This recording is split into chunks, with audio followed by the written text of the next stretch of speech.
Olá a todos, boa tarde, bem-vindos ao nosso webinar. Hoje estamos aqui numa casa lindíssima no centro de Lisboa, mais propriamente no bairro de São Bento. É um T3 totalmente renovado, tem detalhes incríveis como azulejos antigos nas paredes, tem também estacionamento e arrecadação, que é muito raro numa zona tão difícil para estacionar. É uma casa com 225 metros quadrados de área bruta privativa e tem acabamentos nobres e... peço desculpa, e tenho aqui a nossa sessão a dar para ver as vossas perguntas. E é um apartamento muito espaçoso, cozinha equipada, 3 casas de banho, com áreas muito generosas e convidamos a conhecer o apartamento no final desta sessão. Hoje vamos falar de financiamento imobiliário. Comigo tenho João Cília, o nosso CEO da Porta da Frente Christie's. Olá, e Rui Lima, administrador da Finsolutia e responsável pelo intermediário de crédito Twinklo. Disse bem, Rui? Disse muito bem. Boa tarde. Hoje vamos falar sobre um tema que está muito quente.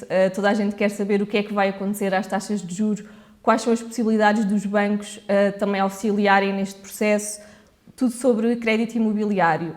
O Rui é o nosso especialista da área que vai responder aqui às nossas questões. Convidamos-vos também a colocarem todas as vossas perguntas diretamente aqui na caixa do YouTube. Como já viram, eu vou aqui vendo as questões e vou lançando ao Rui e ao João. Rui, podemos começar por ti? Claro. Queria começar então como é que evoluiu o financiamento imobiliário em Portugal aqui em 2023? Os bancos ainda têm apetite para conceder crédito? Em primeiro lugar, boa tarde a todos. Portanto, os dados oficiais do financiamento imobiliário são publicados pelo Banco de Portugal. Se olharmos para os números dos primeiros 11 meses do ano, temos mais de 18 mil milhões de euros de crédito concedido, o que significaria um crescimento em torno dos 20%, o que é um bocadinho estranho e contraintuitivo face àquilo que nós vemos na realidade do mercado. A verdade é que este número do Banco de Portugal tem lá dentro dois comportamentos que ocorreram mais este ano e que são estranhos e contraintuitivos. Portanto, o primeiro tem a ver com as transferências de crédito à habitação.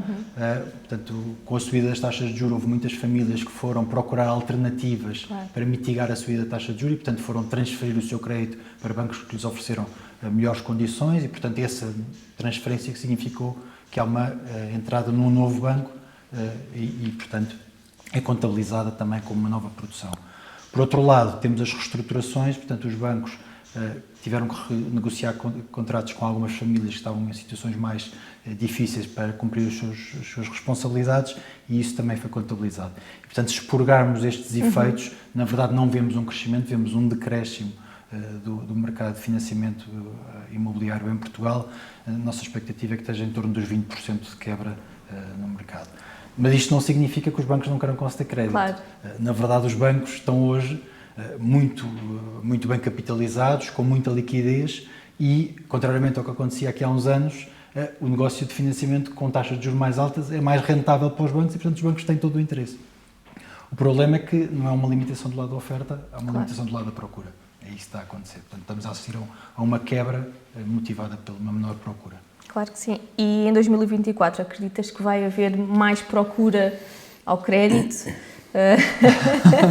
Eu diria que, vamos falar disso cá um bocadinho mais à frente, Sim. na perspectiva de evolução das taxas de juros, eu acho que vai obviamente trazer mais procura, porque vai haver alguma redução, ou espera-se que haja alguma redução, e isso provavelmente vai trazer maior confiança a algumas famílias para poderem ir procurar uma solução de financiamento. Claro que sim, falaremos disso com mais detalhe daqui a pouco. João, a Porta da Frente Christie's opera no segmento premium, que poderá estar um bocadinho mais distanciado aqui destas questões do crédito, mas esta é uma preocupação para a Porta da Frente Christie's, a questão do financiamento imobiliário. Tem muitos clientes que recorrem a crédito? Sim, eu acho que dentro do segmento mais alto a penetração de crédito é menor. Eu acho que isso é óbvio e é um bocadinho senso comum. Eu acho que quando nós olhamos para o mercado premium temos de dividir o mercado em dois segmentos. Aquilo que nós chamamos o segmento affluent e aquilo que é o luxo e, portanto, há aqui duas realidades diferentes. O segmento affluent, estamos a falar de algo entre os 5 mil e os 8 mil euros o metro quadrado, por exemplo. É um segmento onde a presença de crédito é bastante forte, portanto, estamos a falar aqui num mercado ainda com uma penetração de cliente português muito elevada, com uma ainda reduzida penetração de cliente estrangeiro e onde o crédito tem um peso significativo. E sim, neste segmento ainda existe um peso significativo do crédito. No segmento de luxo, este peso é menor porque temos uma maior penetração de cliente estrangeiro, também temos uma maior penetração de cliente português com elevado poder de compra e é menor. Tanto num como no outro, há uma vertente que é a vertente dos investidores, que geralmente utilizam o crédito como forma de alavancar o seu investimento e conseguirem, em vez de um imóvel, comprar 2 ou 3, ou comprar um imóvel de um valor um bocadinho superior. Nós temos uma realidade, muitas vezes, até em investimentos em novos empreendimentos, portanto, em nova construção, que é a compra do investidor para arrendamento. E, nesses casos, a utilização de crédito é muitas vezes utilizada porque permite, no fundo, ter um maior investimento. E se pensarmos nas rentabilidades que o investimento normalmente tem deste género, e estamos a falar de rentabilidades entre 4% e 5%, compensa e compensou durante muito tempo a aquisição de crédito para depois o investimento ser maior. Claro que sim. E Rui, nas últimas semanas temos assistido aqui uma redução das taxas Euribor, que é uma boa notícia para muita gente, eu uma delas. Quais são as taxas de juros típicas para financiamento imobiliário em Portugal, atualmente? A verdade é que, como a Ana estava a dizer, as taxas têm vindo a reduzir-se. A partir de outubro começaram ali numa trajetória de queda, antecipando que haja aqui alguma revisão das taxas a prazo, e desde outubro até agora já reduziram, pelo menos no Euribor a 12 meses, à volta de 0,5%. E, portanto, o Euribor a 12 meses está hoje em dia em torno dos 3,7%. Se somarmos estes 3,7%, um spread médio em torno de 0,8%, para um contrato a taxa variável estamos a falar de uma taxa nominal em torno de 4,3%, 4,5%. Essa é a taxa média que temos no empréstimo a taxa variável. Mas como há esta trajetória ou esta expectativa de que a prazo as taxas corrijam e, portanto, se reduzam, o que estamos a assistir hoje também é que os bancos estão a ser mais proativos e, portanto, nesta lógica de tentar angariar mais negócio, estão a apresentar taxas promocionais, fixando este horizonte temporal inicial até aos 5 anos, com taxas em torno dos 3% a 3,5%. E, portanto, na verdade, a maior parte dos clientes está cada vez mais a ir mais para estas taxas em que fixa aqui os primeiros anos do empréstimo, numa taxa que é mais baixa do que aquela que pagaria no empréstimo a taxa variável. Sim, agora que pegas aqui neste tema da taxa fixa, eu tinha esta pergunta para mais adiante, mas se calhar faço-te já porque acho que faz sentido. Portugal, comparando com os países europeus, é um dos que tem maior taxa variável. A maior parte dos países europeus são muito mais adeptos da taxa fixa. Porquê é que achas que Portugal tem esta potência? Achas que é cultural? Eu acho que é um bocadinho a história do ovo e da galinha, digamos assim. Viver o momento. Não, porquê? Porque durante os últimos 10 anos nós vivemos com as taxas historicamente baixas e, portanto, a percepção das famílias de que a taxa ia subir não existia. Mas para quem está a entrar no mercado da habitação pela primeira vez, no mercado residencial pela primeira vez, é muito difícil. No mercado onde nós operamos, o segmento premium, esta redução das transações não se verificou, quer dizer, eu falo mais do nosso caso porta da frente, onde claramente não se verificou. Tivemos um crescimento no número de transações em 2023, mas a ideia que tenho também é que neste segmento premium dos nossos principais concorrentes, o mercado esteve relativamente estável em número de transações. O que, acoplado a uma subida de preço, que é uma subida de preço transversal a todo o mercado, faz com que o mercado realmente não tenha caído neste segmento. O que é que eu sinto muito dos clientes?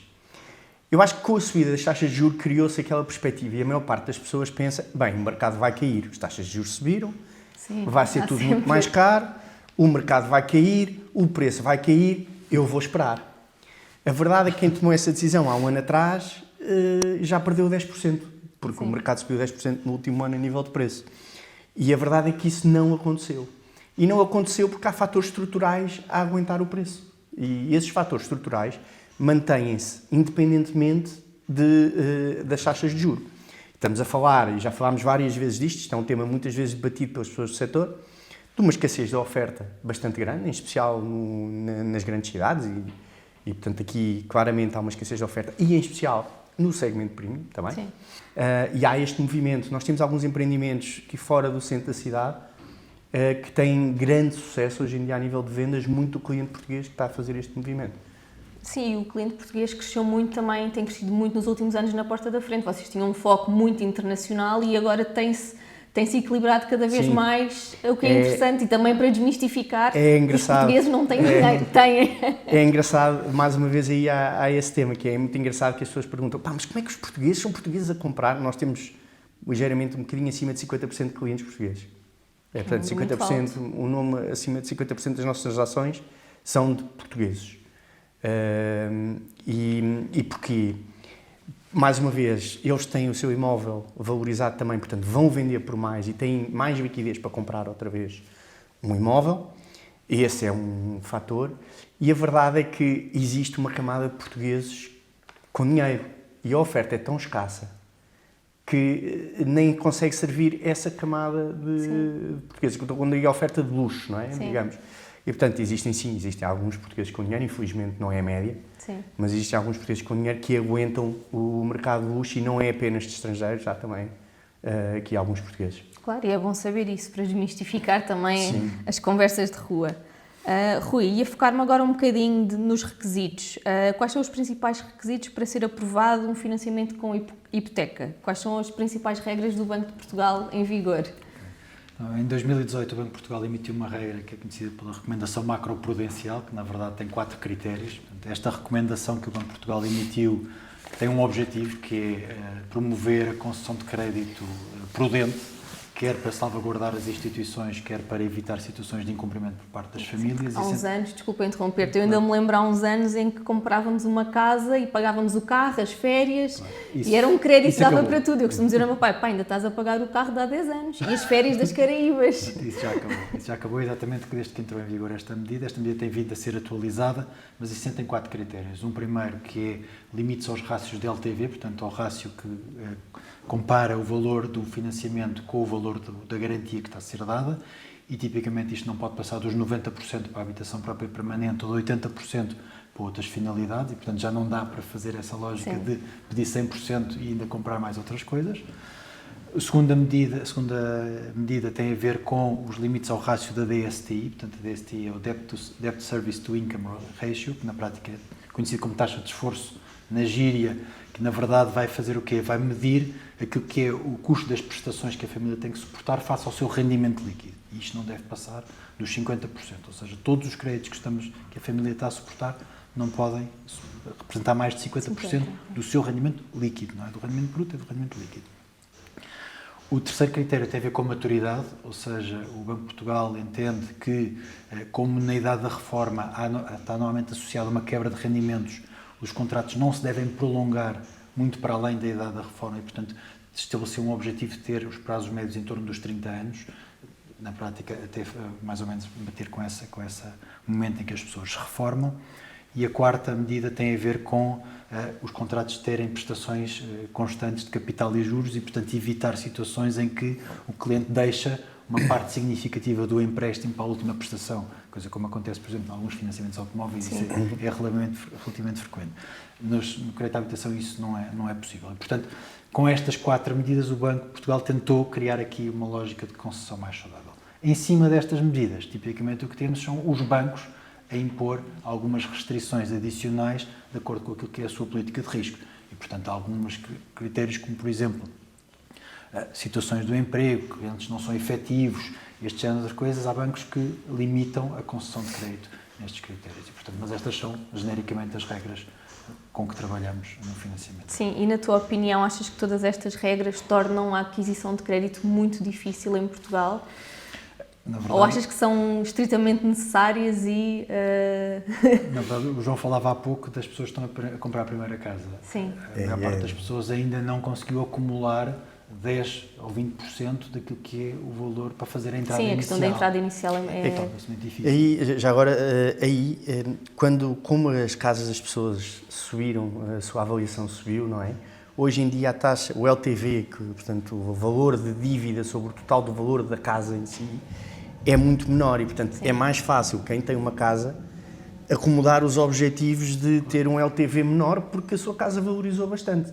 Não é que tenha amortizado a dívida, mas a sua casa valorizou bastante. Agora, para um jovem que não tem essa valorização dos últimos anos do mercado no seu imóvel, não tem essa poupança forçada dos últimos anos, é muito mais difícil entrar no mercado e aí é que está o maior problema, não é? Em países, em Espanha aqui ao lado e noutros países da Europa, o que vemos é o Estado a suportar uma parte disso ou a ter mecanismos para permitir ajudar os jovens a fazer essa entrada inicial e, portanto, não pôr o ónus do lado dos bancos nem das famílias de fazer essa acumulação. Sim, e mesmo a semana passada já se falaram de algumas medidas, até políticas, para ajudar os jovens na compra da primeira habitação, como a redução do IMT e, portanto,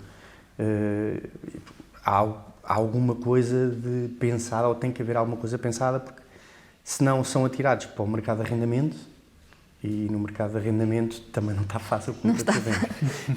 Mas é um ciclo vicioso de dificuldade de obter poupança para a tal entrada inicial. E como a maior parte da poupança dos portugueses hoje em dia é feita no seu imóvel, sim, quanto mais tarde eles entrarem no mercado, na compra da sua primeira habitação, menos, ou seja, vão conseguir fazer dessa poupança e, portanto, passam muito tempo no mercado de arrendamento e nunca vão conseguir constituir essa poupança que um dia mais tarde pode ser muito importante. É verdade, o que o João está a dizer é verdade. No sul da Europa, Portugal e Espanha são os países da Europa onde a habitação tem o maior peso na poupança total das famílias, porque as pessoas compram casa e isso é a sua poupança.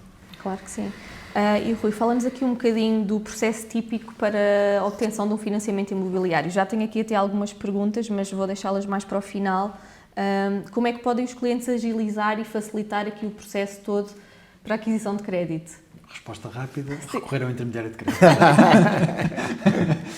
Basta um bocadinho mais longa. Na verdade, tipicamente o processo tem basicamente 5 fases. A primeira é uma pesquisa de mercado, ou seja, o cliente andar um bocadinho a perceber quais é que são os bancos ou o banco que oferece as condições Sim, mais... Deixa-me só interromper-te antes disso. Quem queira fazer um crédito pode falar com a Twinkle, que é a intermediária de crédito, Claro. E vocês fazem todo esse trabalho de pesquisa, de ver qual é a melhor opção, Exatamente. o que é mais vantajoso. Ajudamos Ok. o cliente a encontrar a solução que melhor se enquadra naquilo que são as suas necessidades.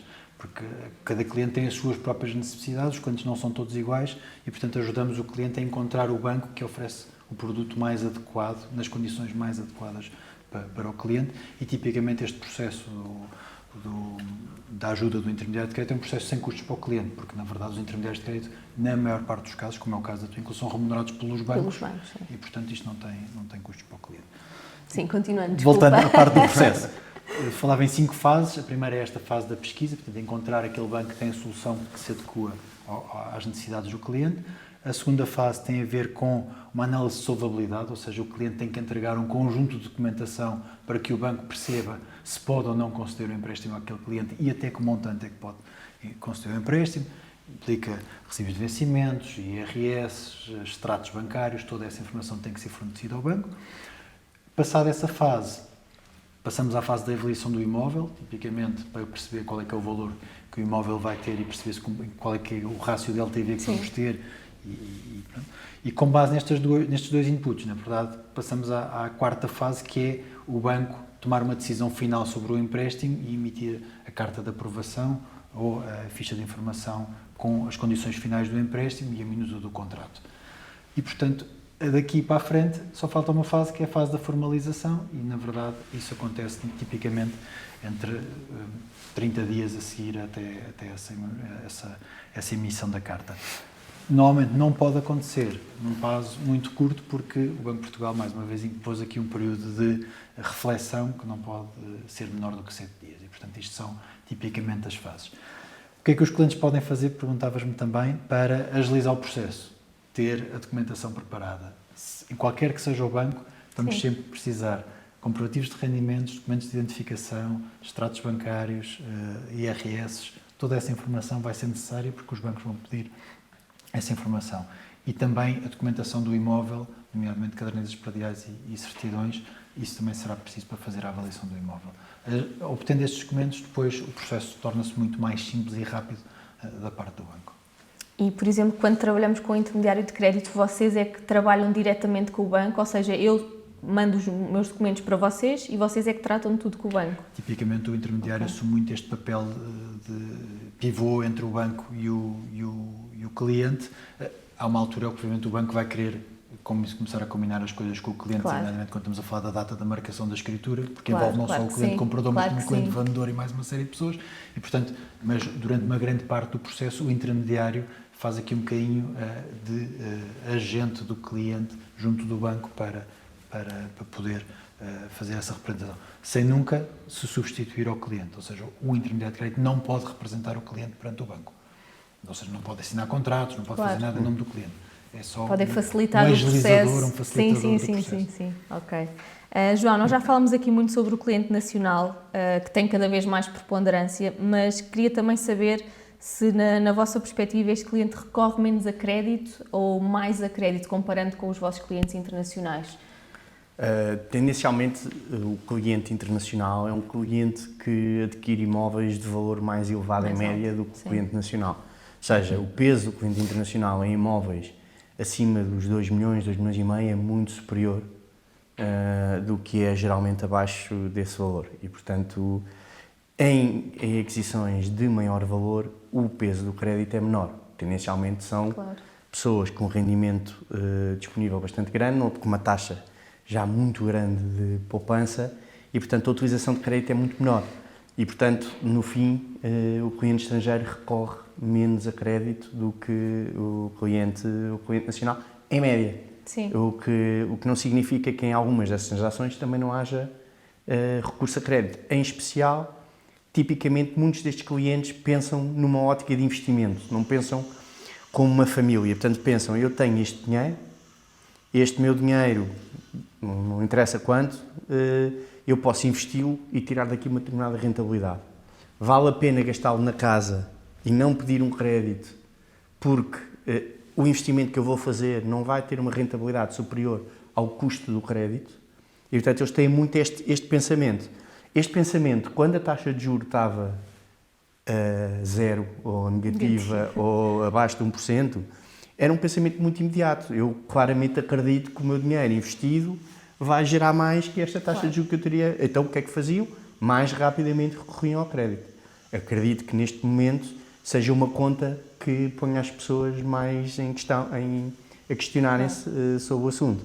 E, portanto, os clientes realmente com elevado poder de compra e elevada liquidez, neste momento, pensam mais 2 vezes antes de recorrer ao crédito. Claro. Rui, por acaso nós temos aqui várias perguntas sobre clientes internacionais sobre crédito e existem limitações específicas para estrangeiros que desejem obter financiamento imobiliário em Portugal?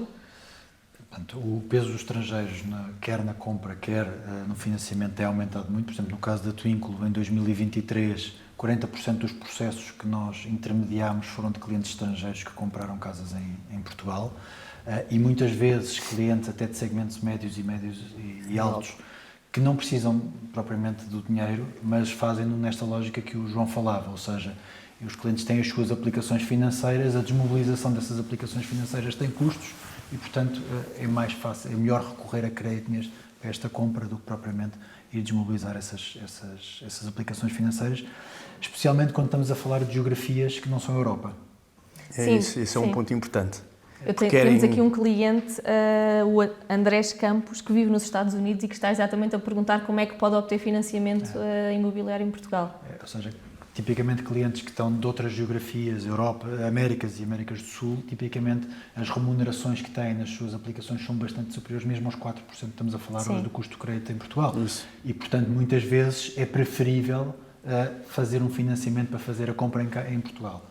E temos ajudado muitos clientes a fazer isso, ou então a desmultiplicar, como o João dizia, na lógica do investimento. Ou seja, eu, em vez de comprar um imóvel, compro 2, porque pego o meu dinheiro e multiplico o dinheiro pela via do financiamento.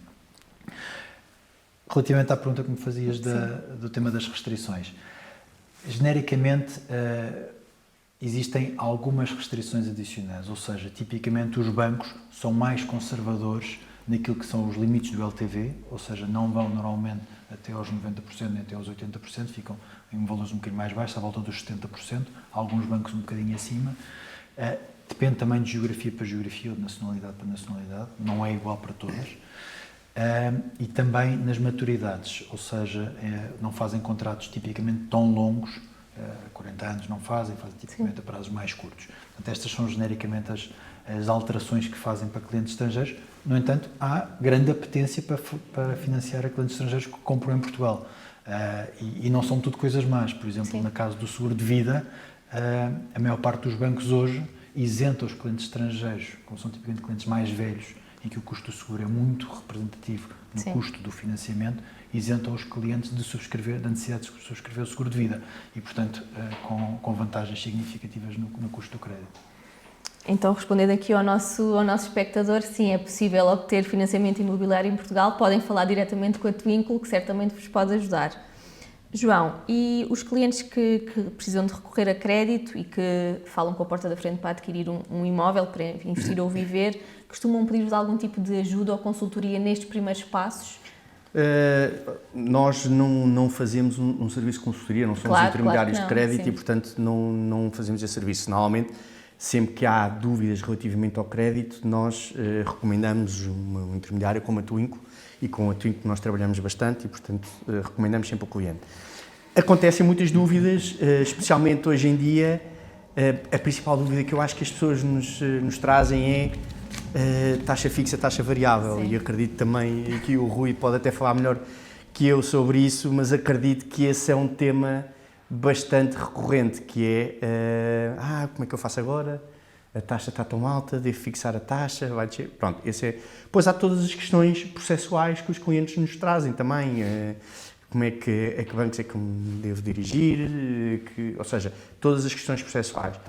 Aí a nossa recomendação sempre é muito recorrer aqui a um intermediário de crédito para as pessoas, primeiro, poupa trabalho aos nossos clientes, claro, porque o trabalho junto dos bancos é feito pelo intermediário, e por outro lado tem uma questão que é geralmente conseguem um melhor negócio porque os intermediários negociam em volume e, portanto, conseguem ter uma melhor negociação com os bancos do que têm os próprios clientes. E, portanto, nós aqui, a nossa tendência muito é endereçar para os intermediários de crédito, nomeadamente para a Twinkle, que é nosso parceiro. Sim, endereçar para quem sabe do assunto, efetivamente. Mas pegando nisto que o João estava a dizer, portanto, a nossa vida, o nosso dia-a-dia é trabalhar processos de financiamento imobiliário. E, portanto, aquilo que fazemos todos os dias, os nossos analistas, é estar constantemente à procura das melhores soluções. E, portanto, enquanto um cliente que vai comprar uma casa ou vai procurar um financiamento para comprar essa casa, o faz uma vez, 10 em 10 anos, ou uma frequência que é relativamente baixa, nós fazemos-lo todos os dias várias vezes e, portanto, conhecemos muito bem os detalhes processuais de cada um dos bancos, a documentação que é necessária e as condições que cada um está disponível para oferecer e, portanto, conseguimos apoiar o cliente a escolher uma melhor solução. Sim, claro que sim. E no início tinha-te perguntado sobre 2024, agora volto a perguntar, com a suposta ou expectável continuação da descida das taxas de juro, acreditas que vamos ter novamente mais procura de crédito à habitação? Como é que achas que o também mercado vai depender do reagir? mercado imobiliário, não é? Sim. Eu acho que o estrangulamento, como o João falava, do lado da oferta, não se vai resolver no curto prazo. Agora, o que eu acredito é que, portanto, assistimos a uma subida muito grande das taxas de juros. Estamos agora a começar a assistir a alguma descida, há uma perspectiva de descida e eu acho que essa inversão da tendência traz confiança às pessoas para darem o passo que precisavam para comprar a casa. Eu concordo imenso e sentimos imenso isso por parte do cliente, que é, uma coisa é eu não saber quando é que a taxa de juros vai parar. Sim, é. E, portanto, agora está em 3, depois está em 3,5, isto pode chegar a 5, e, portanto, sim, havia aquele medo de eu não sei como é que isto vai parar. E, portanto, ou fixavam, e aí já sabiam, mas iam fixar em máximos, ou, portanto, havia muito esta incerteza. O facto de ser, a expectativa geral é que o pico já foi ultrapassado, e aliás já estamos a ver uma descida da Euribor a 12 meses, ajuda bastante à incerteza e também ajuda bastante depois ao mercado imobiliário. Exatamente. Portanto, eu acredito que isso vai, na verdade, trazer confiança às pessoas e, portanto, vai ajudar a que o mercado tenha algum crescimento. Portanto, nós encaramos o ano 2024 com um moderado otimismo. Sim. Ou seja, não é hiper-otimismo, mas com um moderado otimismo. Sim. Eu, se calhar, até complementava isto com o mercado, que é, eu acho que o mercado imobiliário, a descida das taxas de juros é claramente uma boa notícia para o mercado. A resiliência que o mercado mostrou nestes últimos 2 anos foi muito acima daquilo que seria expectável. Acho que há alguma incerteza, especialmente aqui no mercado mais premium, há uma ligeira incerteza derivada do tema mais legislativo ou regulatório, todas as medidas que foram feitas em 2023 causaram aqui um certo nível de incerteza. Acho que temos eleições em março, também traz algum nível de incerteza sobre o outcome das eleições e de que forma é que isso poderá impactar ou não, especialmente para investidores que depois querem pôr a casa no mercado de arrendamento, querem pôr ou o apartamento no mercado de arrendamento, e para estrangeiros relativamente a qual é que é realmente o regime fiscal que irão ter se vierem para Portugal. E eu acho que durante este primeiro trimestre isto ainda pode ser um bocadinho um grau de incerteza relativamente no mercado, mas a minha expectativa, e obviamente ninguém o sabe a 100%, mas a minha expectativa é que pós esse período, com certeza legislativa, seja qual for ela, mas com certeza legislativa, porque o que o investidor quer, acima de tudo, é saber o que é que conta. Claro que sim. E faz as suas contas com base naquilo que conta.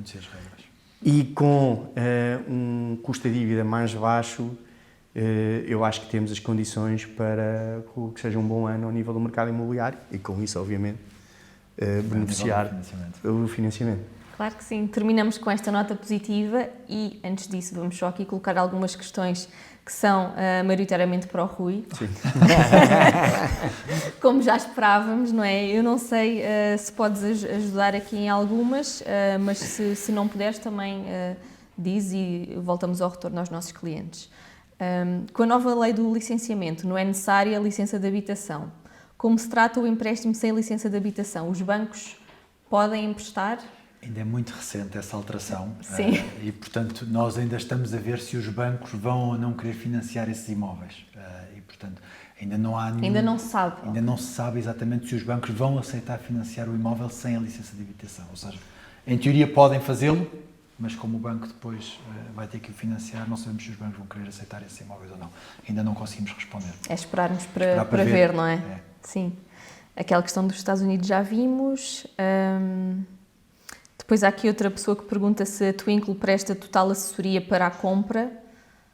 Quer dizer... Não, a Twinkle não presta assessoria na compra do imóvel. A Twinkle presta apoio na intermediação do financiamento para a compra do imóvel. Sim. A compra é aqui com a porta da frente Christie's. A compra é um serviço da mediação imobiliária, portanto é com os dois, na verdade.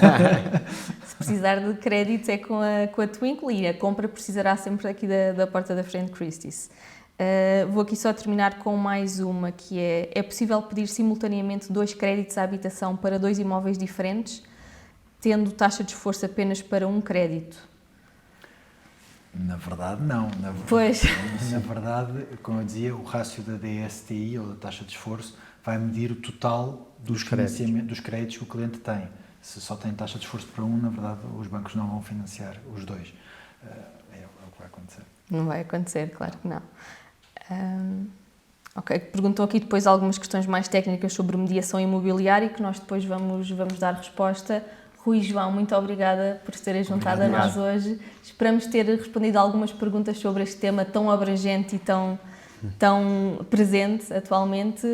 Mais uma vez, obrigada por estarem connosco. Vamos deixar-vos com um vídeo desta casa maravilhosa aqui na região de São Bento. Muito obrigada a todos. Tivemos muita gente sempre a ver e a participar. Obrigada e até breve. Obrigado. Deus, boa tarde. Obrigado.